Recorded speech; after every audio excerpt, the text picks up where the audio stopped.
قال الحسن البصري عليه رحمة الله، قال الصبر على الجار ليس بكف الأذى، وإنما الصبر على الأذى. لذلك يا عباد الله قال عليه الصلاة والسلام كما عند الإمام البخاري من حديث أبي هريرة: من كان يؤمن بالله واليوم الآخر فليحسن إلى جاره.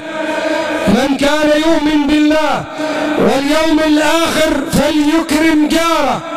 من كان يؤمن بالله واليوم الآخر فلا يؤذي جاره. النبي صلى الله عليه وسلم عندما سئل عن تلكم المرأة التي كانت تؤذي جيرانها بلسانها، قالوا: يا رسول الله، إن امرأة تقوم من الليل وتصلي وتصوم وتفعل الخير وتتصدق وتعمل الخيرات، لكنها في الجهة الأخرى تؤذي جيرانها بلسانها. قال النبي صلى الله عليه وسلم: لا بأس بالأمر؟ لا. قال عليه الصلاة والسلام: لا خير فيها ما دامت تؤذي جيرانها.